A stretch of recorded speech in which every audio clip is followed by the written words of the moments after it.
going live today because I'm going to talk a little bit about why you may be having that like brilliant TV series idea, but it's not necessarily getting you anywhere. So if you are someone who is trying to get hired in a writer's room, or you are trying to get your show greenlit, this is a little more specific to TV series today. But if you're trying to get your show greenlit, we're going to talk a little bit about what it is that you may need to do. And there's so many things to do, but I'm going to zero in on a couple of things and some of the things that you need to keep in mind as you are trying to get yourself out there and get your work prepared to get out there as well. So again, welcome. Let me introduce myself. My name is Kristen Iris Johnson. I am a showrunner, a film producer, a screenwriter, and the CEO of Black Screenwriter Alliance, where we are a community that brings together emerging Black screenwriters who are serious about growing a career in film and TV so that you can elevate your writing portfolios, build industry relationships, and take bold action to forge your own path in the industry as Black creators, which, in this time is not getting any easier, I suppose, but let's dive into it, right? So we are talking for, if you are if you want to get hired, right? If you want to get greenlit, especially in particular, if we are talking about television, you definitely want to have your own project to show for yourself. Okay. And it is not just one project, honestly. It is, you want to actually have a portfolio of projects. But here's the thing that some people don't realize. Just because you have this brilliant idea in your head does not actually mean that you know how to present that idea in a way that is clear, that is compelling, that is concise, because executives have short attention spans and short amount of time to give you their attention. You have to learn how to actually do that. So there's a difference between being a good writer and actually market and sell yourself and your work. Different skill sets. Especially, I think, because as film and TV writers, we are long form writers. I mean, if you're doing shorts, that's a different story. But we are, generally speaking, we're long form writers. And if I'm over here talking about TV, real long form writing, because it is, um, you're talking about not just one episode, but multiple episodes that go into a season. Then you're talking about multiple seasons, hopefully, if it continues after that. So we are long form writers, but that does not translate into good selling, right? So there are two things that I have noticed, and I say this like as a showrunner, as a producer who a lot of messages from people. Literally, I just got messages from people yesterday, and I was like, "What is this?" A lot of writers, one of the biggest mistakes that I see is that they really don't know how to present their work in a way that is appealing to producers and also clear. Like, you may have this great, brilliant idea in your head, but that isn't necessarily translating when you put it down on paper and present it to someone. And I don't mean on paper like the pilot script. I mean on paper like your marketing materials, your one sheet, your pitch deck. These are things that you need, and you need to have them crafted very well for it to appeal to a producer, an exec, a rep, a director, for you to even get people interested in being artists on your project. You really have to be able to present your story in a way that is clear and enticing to them. So when it comes to this, like I said, we're writers, we're long form writers, we're good at story, but that doesn't mean that you're good at marketing. So when you're thinking about this, one of the things that I've been thinking about is there are people who are good at coming up with ideas, but they're not actually good at developing them into stories that are intriguing, that have depth, that appeal to people, and even just have compelling characters or real characters, right? So there's an issue there. Your issue, if you are trying to get your show moved forward, or you want to be able to present to people, you may have an issue of development. You may have an issue of, oh, I'm actually not, my premise is not clear. Like, I think it's clear in my head, but it's actually not clear on paper. There's also, you may think something's clear and that doesn't actually mean that it is clear. Like, I've worked with many writers on many projects where I'm like, yo, this is not well developed at all. And I will tell people straight, because like, I'm not about to waste your time and you're not about to waste everybody else's time. And if you want to actually move your work forward, you have to know what's working, what's not, and whether it is developed. I've worked with a lot of people, and a big problem, for example, is that their characters are not developed. The character development is bad, okay? It is like, what is this person's motivation? They're doing this thing that doesn't make any sense. You're putting it in here because you're trying to make it sound enticing or exciting or whatever, but it really isn't tracking and doesn't feel true to the character you've established. So some people do have an issue of development where they actually just need to learn how to be better at fleshing out their story, at really understanding the layers of the characters, at really bringing through the world building, and then putting that down in a way that is clear, right? So that is one issue that you may be having when it comes to your story. And this is, just so you know, this is also really common. Um, Writing is a craft. It is not like, yes, it's a talent and you might be naturally good at it, but writing and development is still a craft. It still means understanding story. It still means understanding character. It still means understanding structure, world building, the actual craft of writing, like the words that you use on the page. So it is okay if you're not that good at it out the gate. You have to work your craft to get better at it. Like, you cannot get better at writing if you don't write. Like, that is something that you absolutely just have to do. So when when you are thinking about your story, think about it first, I think, as from a development standpoint, and like, what is the actual story? Who are the characters? What is it that you're trying to say with this story, and where is it going? So that's one element of it, the actual development. The other thing that you have to think about is how you're actually presenting it. Now, this is where you come up against the issue of pause. So the first issue is, you have an idea, like you have a concept, but it's actually not developed well into a good series premise. That needs to be worked on, right? You need to actually do the development. Then you might actually have a really good premise. You might have really clear development, really good characters, but you don't actually know how to present it in a way that is compelling, clear, and concise for executives. That's a selling issue. That is a marketing issue. That is skills that you have to build in that vein. Now, again, like I said, we are long form writers, right? We're used to these long stories. If you're talking about television, it's episodes, and then it's seasons, and then maybe there's spin-offs like The Walking Dead. They got like 100 spin-offs, right? A whole universe. Same thing with like Marvel, Jesus, whole universe, TV and movies. Like, it's crazy. But you have to be able to really distill your idea down into like a page and make it clear and compelling, and be able to sell people on the concept, on the characters, on why they should invest in this and why they should invest in you.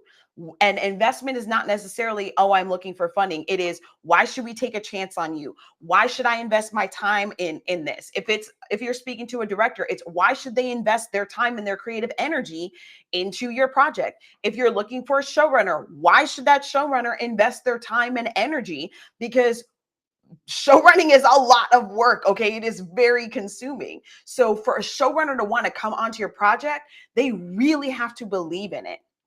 And that means that you have to be able to sell them on that.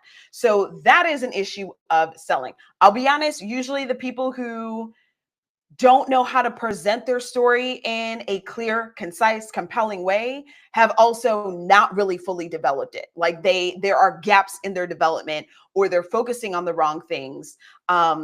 If they have those things and then it's just they don't know how to present it, then that is often like a craft issue, like not knowing how to really use language to sell your idea, or not knowing how to articulate yourself.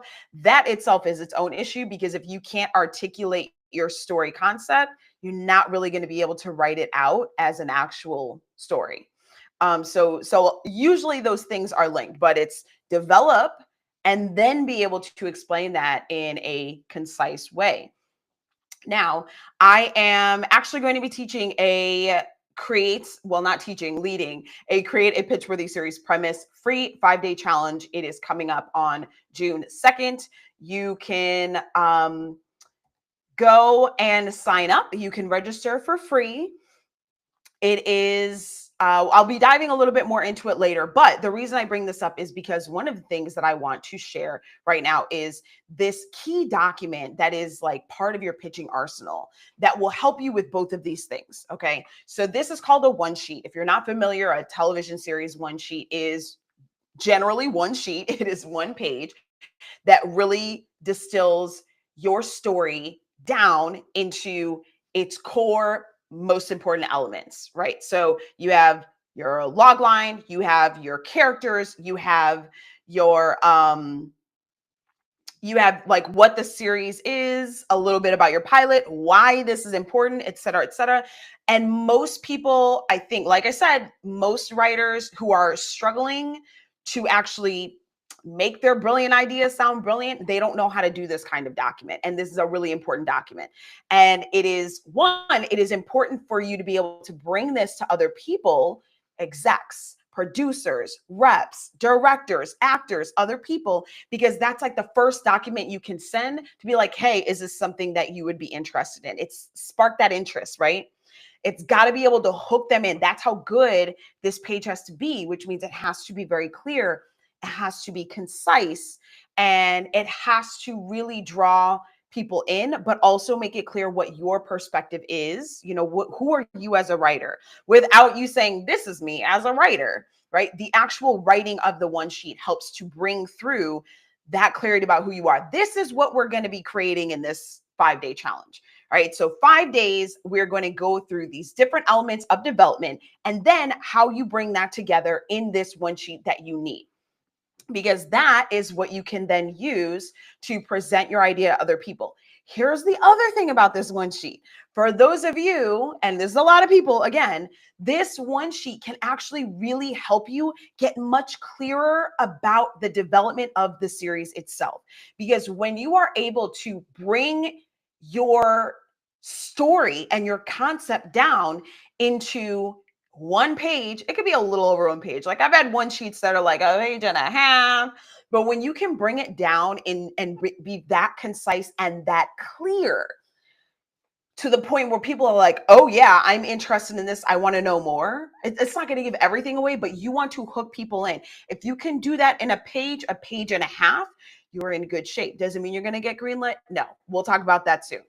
It could, you might get greenlit. You're not going to get, no one's going to get greenlit off of just a one sheet. That's not what happens. But this is a really important document, because this, for you to be able to get clear enough about your premise, what your series, like what the series or the season is going to be, who the characters are, and to be that concise, you can then use that and expand on it as you do your own development of the series, right? When you have those like, okay, this is this character, like in 1 to 2 sentences, this is this character in 1 to 2 sentences. Now you've got this core element and you can say, all right, so why is this character this way? Let's figure out more about this character. And it allows you to get this like foundation that you can then expand on in a way that allows you to still have these core things that keep the series together, that make the series cohesive. So it can be your guide as well, in terms of, if this is what the series is about, and this is the purpose, and this is what I'm trying to convey with it, then you will be able to tell if something that you're creating or thinking of is like, oh, wait, this is way off track. Now that can be an indication that, oh, actually, maybe my series is this other thing. Maybe I need to adjust. Or that could be a reminder for you of, okay, this has now gone way off track and it's not leading me in a direction that I like better than what I've created. So I'm going to get back on track so that things are in alignment with what I have put down in my one sheet. So that becomes a foundational piece for you to develop, or it can be a foundational piece for you to really develop a strong season and a really stellar pilot. Why is this important? Because your actual writing is your calling card. Right? Your actual writing, your one sheet is that first taste of writing that people get from you. It is that first bit of them seeing, does this person know how to put together a story? Does this person know how to write compelling characters? Does this person have good actual writing craft on the page that draws me in? Do they have good word usage? These are important things that people will receive when they read your one sheet, and they're not necessarily consciously thinking about it. But if I get a one sheet that is full of a lot of like fluffy words like trauma and betrayal and but it's not actually telling me what's happening in the story, I'm like, oh, either they don't know what's happening or they don't actually know how to write what they want to write. And that to me tells me that they are not, like, that tells me something about them as a writer. Either they haven't developed the story or they don't actually know how to write it. So you want to be able to be really clear in your one sheet so that you can develop a clear and compelling series so you can have a stellar pilot. And that pilot, if that pilot can be in line with this overview of the series that you have created that is really clear, compelling, and concise. Again, if it's murky, if you have a murky one sheet and you're using that as your foundation, you're going to have a murky everything else. Most likely. You're most likely going to have a murky everything else. But if you have a really clear, concise, and compelling one sheet, that again becomes that foundation through which the rest of, if you want to take that root, like that becomes the roots of the tree that is going to grow into your series. If I give you a little metaphor there. So this is a lot of like what we are going to be doing in the Create a Pitch-Worthy Series Premise free 5-day challenge. Again, you can go and sign up. So when you are doing this one sheet and then you're expanding it into the series, this helps you to be clear so that your pilot can be really strong, because your pilot is that demonstration. It is like that next step, right? Like your one sheet is that first step of the demonstration of your skills, your storytelling skills, your actual writing craft skills. That's like the first taste. And then your pilot is really your calling card as a writer. This is why it is good to have multiple projects. Your pilot is where you are showing people your actual storytelling skills, your world building skills, your character development skills, that you understand story structure, that you can craft a good, strong, compelling series that can be the kickoff for an ongoing series. Because if people don't see where it can go, they're not going to want to invest their time or energy or money into moving it forward.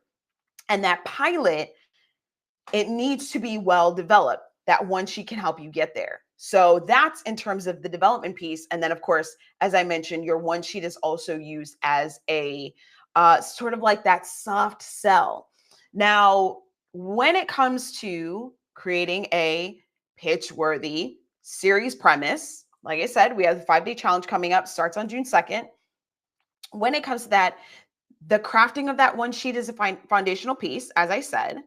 And because that allows you to then expand that into the rest of the series, into the pilot, but also practicing your actual ability to market and sell it. So showing people, when people are reading it, you have to be able to hook them, to draw them in.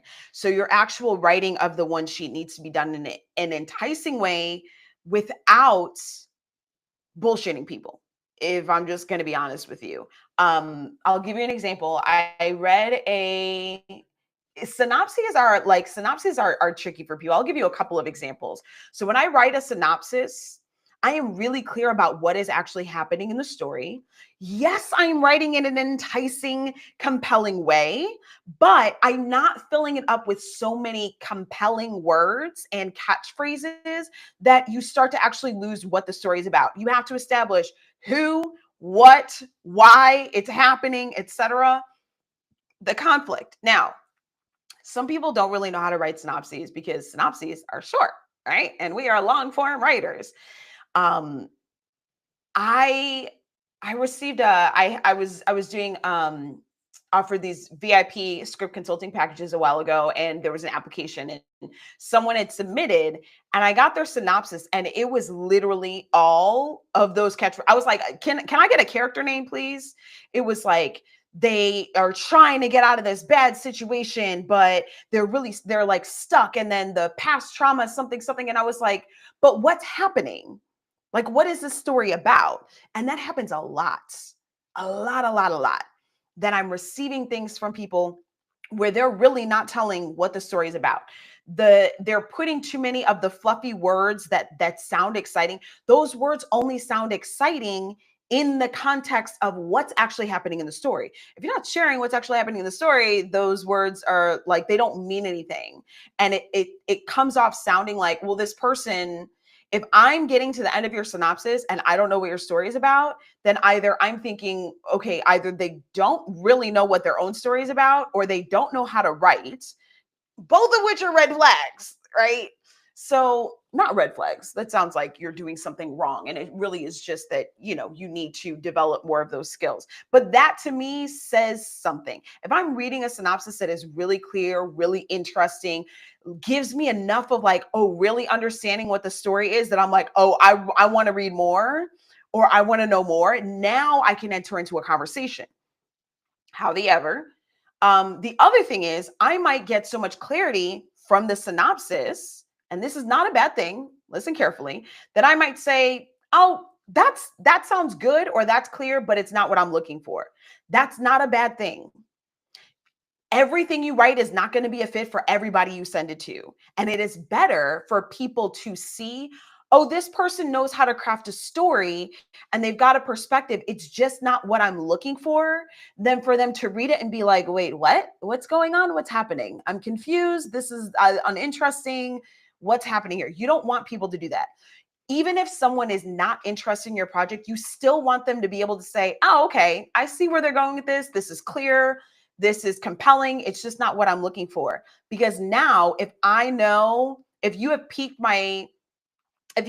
not piqued my interest, because I just said not interested in that project, but if you've been clear enough for me to say like, okay, I see, like, yeah, I could see this as being a good project. It's just not what I want.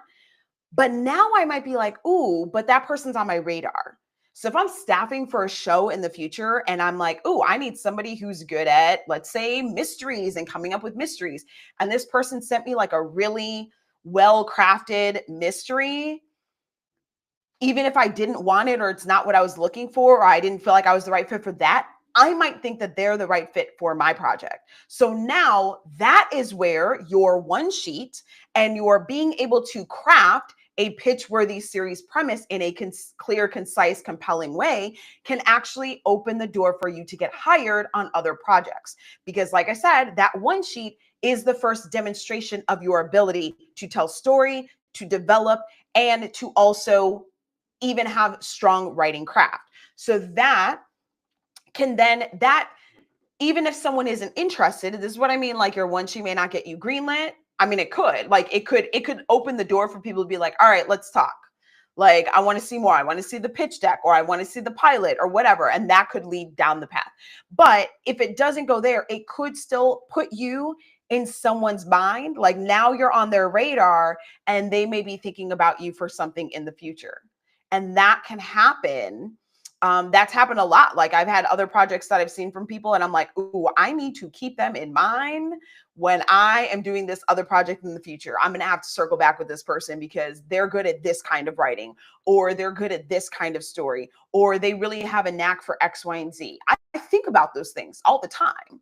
So that is where having that one sheet and knowing how to do a really strong one sheet and bring your project into that, really being able to take your brilliant idea and bring it into a pitch-worthy series premise, not just like a cool one, but like actual pitch-worthy series premise. That's where that can open doors for you.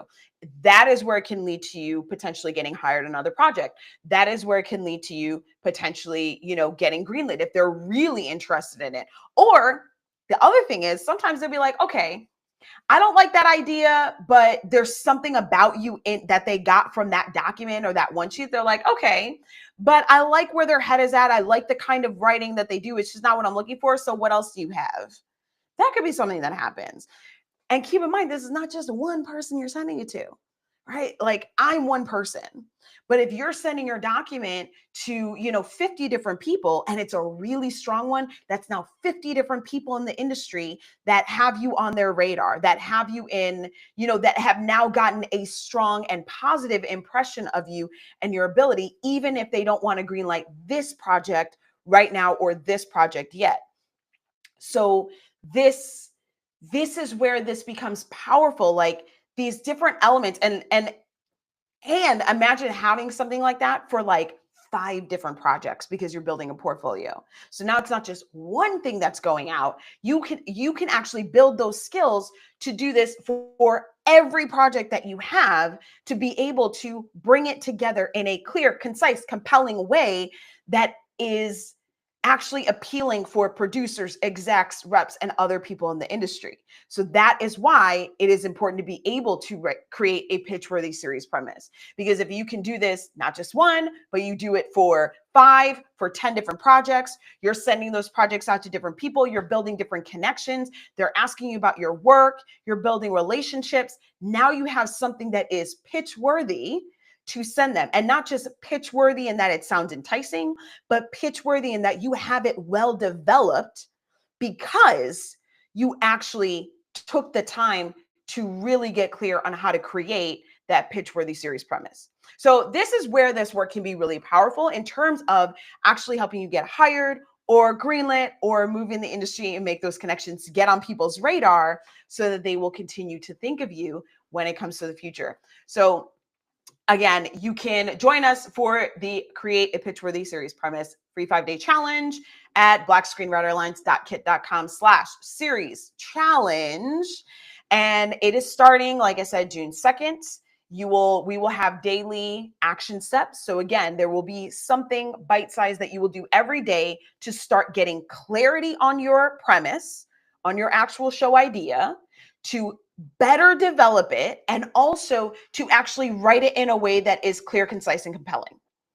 And then you will, on day 5, we will bring that together into a one sheet. So you will be building these skills. What you're doing in this 5-day challenge is going to build skills that you then get to take with you beyond the 5-day challenge. So daily action steps, we're going to have daily live streams. I'm going to be doing at 12 p.m. Eastern. It will not be here. All right. It will be inside Black Screenwriter Alliance. It's okay. Don't worry if you're not a member. We are going to have a specific challenge community space for those who are joining the challenge. So you just gotta, like I said, it is free to join the challenge. And we will also be doing, letting you know it's free to join the challenge, but if you want to get more, there is also a couple of options where you can get more like workshopping and feedback on what it is that you're developing, because that is super important, guys. What you think is clear and what you think might be written clear is often not coming across clear to other people. So it is super, super important to get feedback. And then also with those action steps, the live streams, you will be able to engage with other challengers so that you can exchange feedback, so that you can, get other people's opinions. And in those higher levels that are the paid option, the deluxe, we will actually be doing like group Zoom calls where you can get workshopping of your premise, of the different aspects, the different action steps. And if you are on deluxe or platinum, you will be also able to attend a 90-minute pitch deck workshop that will be taught by Serena M. Lee, who is my co-creator on Wicked City. We created the show together, and she is the one who designed the pitch deck that we got greenlit off of. We did not have a pilot. We did not have outlines. We had a pitch deck. That pitch deck got sent. A couple months later, it was like, okay, we want to do this show. So she is going to be teaching that workshop on how you can create a really strong pitch deck for your TV series. Really, really powerful stuff. Again, You got your one sheet, that's what we're doing in the challenge. If you're on deluxe, you will also be doing that pitch deck workshop, which is going to be taking that one sheet and like being able to take it to the next level, making it visually compelling, really being able to capture your series premise. And if you are on the platinum, you will also get a 30-minute one-on-one consult with me about your series. We can chat about whatever it is that you want to chat about, any questions or any help that you need with your series premise. We will dive into that. But like I said, you don't have to do those levels. You can do it for free just by going to blackscreenwriteralliance.kit.com/series challenge. Sign up there, and the doors will open to the actual challenge space where you will be able to meet other challengers and connect with them. That will open 2 days prior. So that'll be May 31st. And we will get started on June 2nd. So thank you guys for joining me for this live stream. And I will be doing more of these. So I'm going to be going live next week, which is the week before the challenge. So definitely make sure that you like and subscribe or follow so that you can catch these live streams and get some more insights. And then after that, after next week, I will also be continuing. I mean, I'm not going to be doing it as much, but next week I'm going to be going live a lot. And then after that, I will be continuing to go live on a regular basis. So you definitely don't want to miss this. So like, subscribe, and make sure that you join us for the Create a Pitch-Worthy Series Premise free 5-day challenge starting June 2nd. And thank you guys so much. I will see you in the challenge.